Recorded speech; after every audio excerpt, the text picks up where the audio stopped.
Bonjour à tous. La semaine passée, nous avons abordé les entrées analogiques en courant sur les automates Schneider, notamment de la gamme M340 et M580. Aujourd'hui, on va traiter le même sujet, mais sur les automates Siemens. Donc, on va revenir rapidement sur quelques éléments de base et on va traiter sur deux automates, le S300 et le S7500, parce qu'il y a une différence fondamentale entre les deux. Donc, pour la partie nécessaire ici analogique, je vous invite à regarder la vidéo sur les automates Siemens pour les entrées en main. Et à titre de rappel, le problème posé dans ces entrées analogiques, c'est à partir du signal d'un transmetteur en 420 milli, de pouvoir avoir une mesure à l'échelle. C'est-à-dire que si on mesure une pression, on souhaiterait dans notre programme automate à un moment donné connaître exactement la valeur de la pression en unité de pression en barre. Et on sait que la carte nous remet un signal analogique en courant 420 mA. Elle va la convertir en points. Donc, c'est le premier problème. Une fois la mise à l'échelle effectuée, on peut être appelé à traiter des seuils de contrôle pour contrôler des équipements. On peut aussi être appelé à traiter des alarmes avec masquage des alarmes, bien que cette partie de traitement des alarmes peut se faire au niveau du superviseur et on peut traiter les invalidités. Sans plus tarder, on va regarder comment ça se traite sur des automates Siemens SC300, avec notamment l'utilisation du bloc fonction scale, qui est normalement le FC105 dans le jeu d'instruction des automates Siemens. Donc, je vais créer rapidement un projet que je vais appeler S7300 EANA. Une fois que le projet est créé, je vais rajouter dans mon projet une CPU S300 avec un module d'entrée analogique. Et vous allez voir comment la configuration, on va procéder à la configuration. Donc, je viens dans les appareils, j'ajoute un appareil, le catalogue matériel s'ouvre, je navigue vers la gamme S300 et je vais prendre une CPU, disons par exemple la CPU 314, supposons qu'on prenne la 315 avec un port Profinet. OK.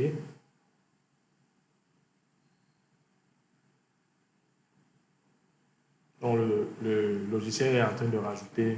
Bon, je précise juste que ici, nous sommes sur la version TA Portail 15.1.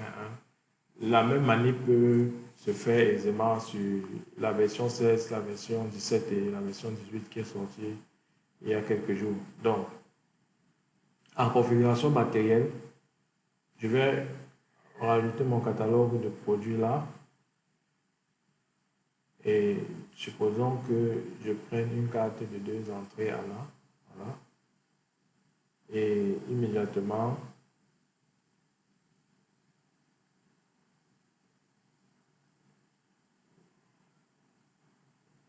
je vais définir mes variables d'entrée. Donc, dans la configuration matérielle, en général, on peut définir les alarmes de processus diagnostic. Et au niveau des voies, on va donc se dire que on va configurer en deux fils, transducteur deux fils, mesure de courant. Donc, par défaut, c'est du 420 milli. Ici, on a la réjection des perturbations. C'est un filtre qui est immédiatement configuré. Donc, au niveau des adresses, je peux directement définir la valeur de le mnémonique. Là, par exemple, je définis pression. Ça veut dire que le capteur va être raccordé sur la première voie de cette carte. Donc, une fois que c'est fait, on va traiter cette entrée dans une fonction FC qu'on va appeler FCEANA, par exemple. FCEANA, et on va programmer un langage en contact pour que tout le monde puisse se retrouver.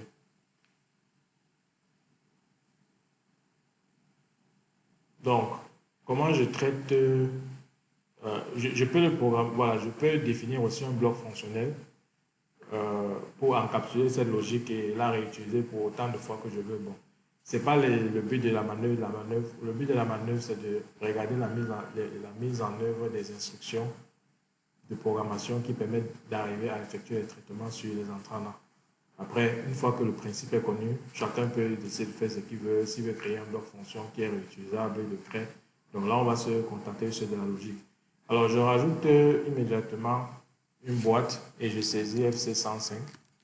Donc, j'ai la possibilité de le faire ainsi. Il m'appelle directement le bloc scale. Ou bien, je peux venir naviguer dans les instructions ici. Il y a un jeu d'instructions.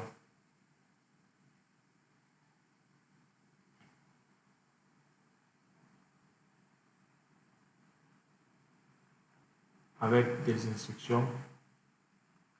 Donc, dans le dossier conversion, j'ai le bloc scale, je fais juste un glisser déposer, c'est la même chose. Alors, ici en entrée, il faudra définir le signal, comme c'est une grandeur analogique. Donc, quelles sont les valeurs d'entrée? Ça veut dire que quelle est l'échelle ici de mon signal? Donc, l'échelle de mon signal, je vais me positionner sur. Bon, je vais juste déplacer ça ici. Donc, parce qu'ici, je vais créer une autre logique. Vous allez comprendre pourquoi. Donc, ici, l'échelle de mon signal, la limite haute, si j'ai un capteur de 0 à 50 bars, je mets 50. La limite basse, je vais mettre 0. Maintenant, est-ce qu'on est bipolaire ou on est unipolaire? On va regarder ensemble ce que ça signifie pour cette instruction. Parce que les entrées peuvent être négatives ou positives. Vous avez par exemple une entrée qui va, si c'est une pression, peut-être de moins 50 à plus 50. Donc, c'est ça qui vous permet de définir si on est bipolaire ou si on est unipolaire. Donc, unipolaire, la valeur doit être 0. Je vais donc définir, il va falloir que je crée un bit qui est toujours à 0. Donc, comment créer un bit toujours à 0? C'est très facile. Je prends n'importe quel bit, je le mets en série avec son opposé.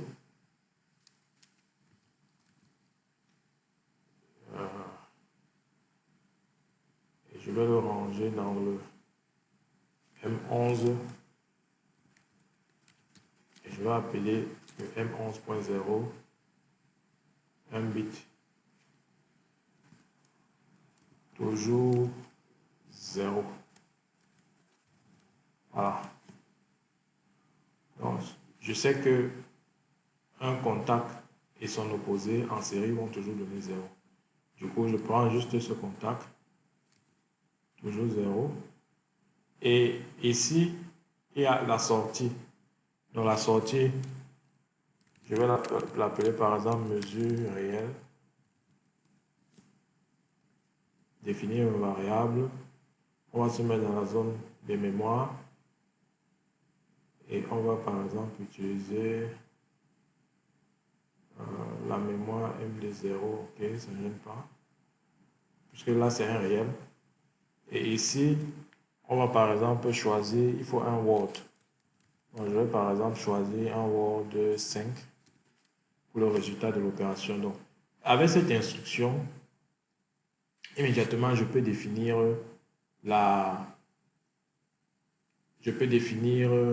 je peux mettre à l'échelle mon signal. Donc, on va la tester tout à l'heure. La mise à l'échelle de ce signal-là se fait en tenant compte que ce semestre, la plage des entrées, on va de 0 à 27 648. Donc, maintenant que j'ai programmé cette mise à l'échelle, après le traitement des alarmes et le traitement des invalidités, le traitement des seuils de contrôle, c'est la même logique que Schneider. Les instructions sont identiques. Donc, je ne vais pas reprendre cela ici. C'est la saisie pure. L'objectif ici aujourd'hui, c'est de voir comment manipuler les instructions qui sont déjà à notre disposition pour pouvoir faire les mises à l'échelle. Donc, globalement, je vais appeler dans mon OB1 cet FC qui vient d'être fait. Je vais compiler mon projet. Donc, si je fais compiler, logiciel compilation complète. Voilà. Et on va donc passer en mode simulation. Donc, je fais un clic droit, démarrer la simulation.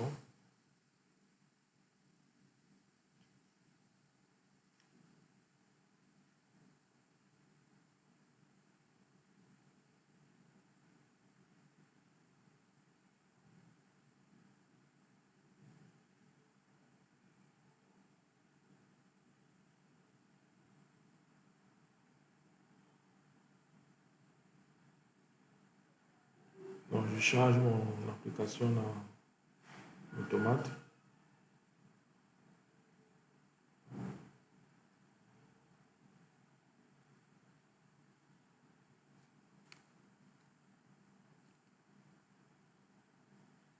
Automate, pour l'instant, je rappelle qu'il est en stop. Hein. Donc, là, si on le fait passer en run, on va regarder ensemble pourquoi il a une erreur de diagnostic.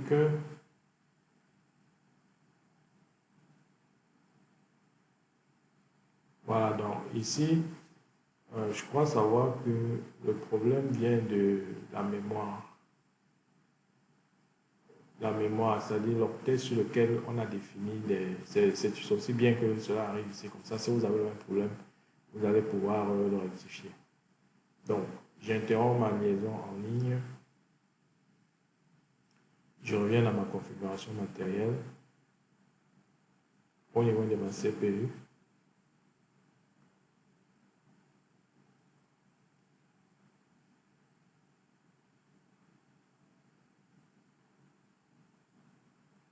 On va regarder.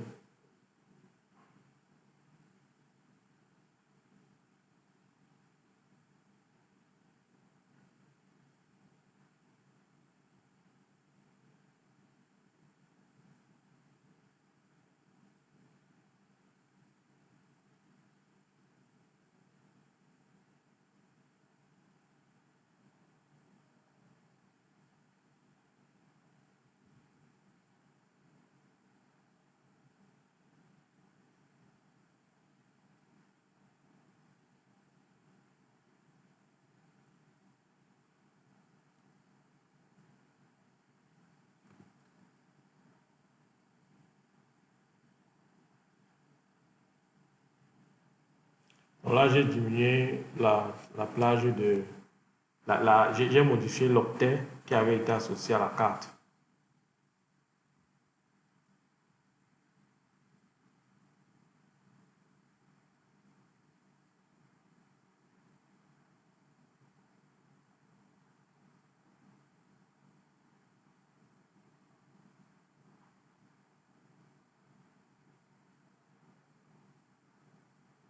Donc, ça me crée des problèmes parce que j'avais créé une variable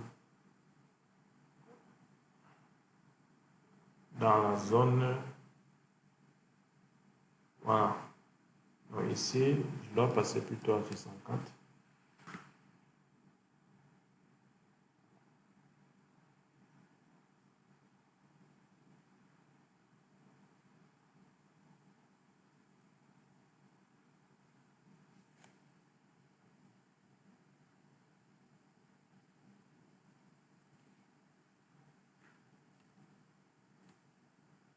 Donc, j'ai plus d'erreur. Je n'ai plus d'erreur parce qu'aujourd'hui, toutes mes adresses sont dans la plage adressable de la mémoire de ma CPU. Du coup, en simulation, je vais positionner sur 64 et on va regarder ensemble comment se comporte notre bloc. Donc, je reviens sur FC et je passe en visualisation dynamique. Je vais donc modifier les valeurs ici. Si je mets 1000, actuellement j'ai 0,0. Hein. Si je mets 1000, je me retrouve à 1,8 bar. Je mets 2000, j'ai 3,61 bar. Si je mets 27 648, je me retrouve à 50 bars. Donc, je mets 12 000. Avec 12 000, je suis plutôt à 21 bars. Donc là, c'est de manière très pratique comment mettre en œuvre une instruction scale pour pouvoir faire la mise à l'échelle d'un CA analogique. Et on a pu le faire sur un automate Siemens S7300. La philosophie est légèrement différente pour les automates S7500, comme on va le voir tout de suite. Donc je vais arrêter la simulation. Je vais me déconnecter. Et je vais rajouter, je vais créer un autre projet qui va s'appeler S7500 ANA.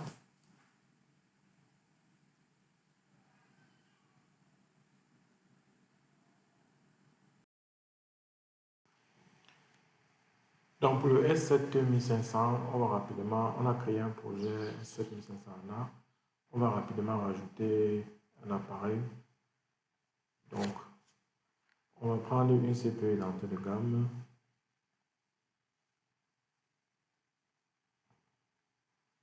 Ensuite, on va lui rajouter une carte d'entrée analogique. Donc, voilà, une carte d'entrée analogique. Et dans les propriétés, on va définir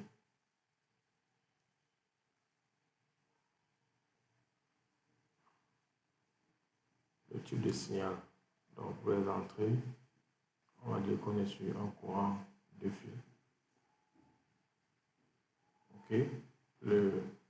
La fréquence ici, c'est la fréquence du filtre pour savoir s'il faut rejeter les perturbations du signal. Donc, une fois que j'enregistre, je vais définir le mnémonique pour la première entrée qui est pression. Donc, on va créer rapidement un bloc qui va s'appeler FC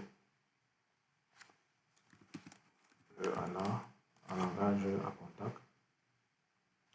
Les deux instructions à utiliser ici, c'est l'instruction normx et scalix. Donc, j'appelle la première instruction et j'appelle la deuxième instruction. Pour stocker mes données, je vais décider de les ranger dans un DB, moi qui souhaiterais stocker là. Donc, ce sont les données des résultats des calculs intermédiaires. J'aurai deux informations. La première information, c'est la pression normée. Ce sont des réels. OK. Et la deuxième... Bon, la première information, c'est la pression normée. Pour l'instant, on n'a pas besoin de ranger. Je peux ranger aussi, à moins de voir si je veux ranger la mesure aussi dans le même... Si je souhaiterais ranger la mesure dans le même data block ou bien écrit directement dans un memento. Donc, pour l'instant, ici, je vais prendre mon dB, la pression normée.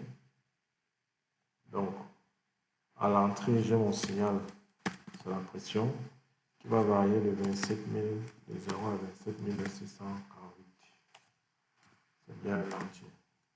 Et donc, ici, j'ai une grandeur qui va varier entre 0 et 1. C'est la même grandeur qui va venir à l'entrée de mon bloc. Maintenant, ici, je vais définir l'échelle de mon capteur. Donc, on a dit qu'on a un capteur de 0,50 bar. Et en sortie, je serai sur un MD, supposons peut-être 20.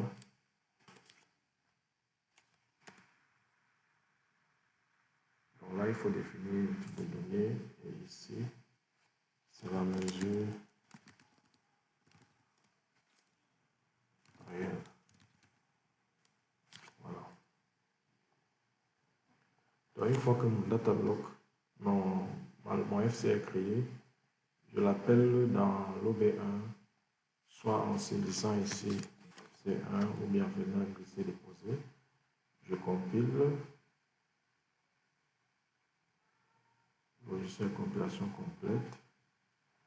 Je vais aussi compiler mon matériel logiciel. OK. Et là, il faut maintenant passer en mode de simulation. Donc, je démarre la simulation.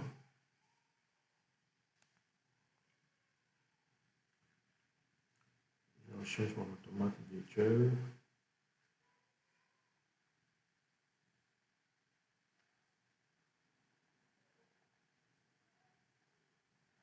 Et retrouver, je charge mon programme. Alors voilà, j'écrase le tout.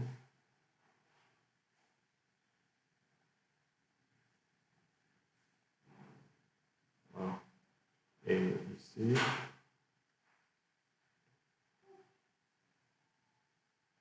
dans mes tables de forçage,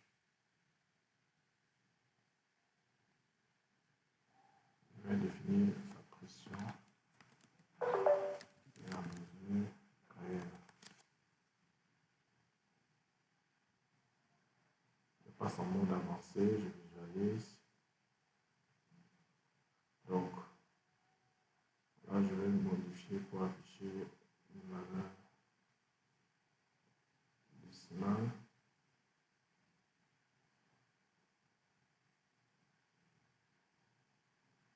si je force la valeur à 12 000, j'active mon forçage permanent.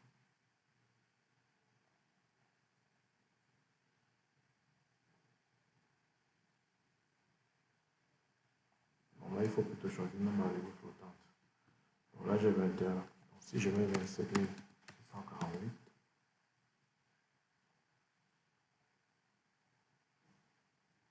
ici, j'ai directement 50. Donc, voilà globalement ce qu'on peut dire pour la mise en œuvre sur l'automate Siemens S7500.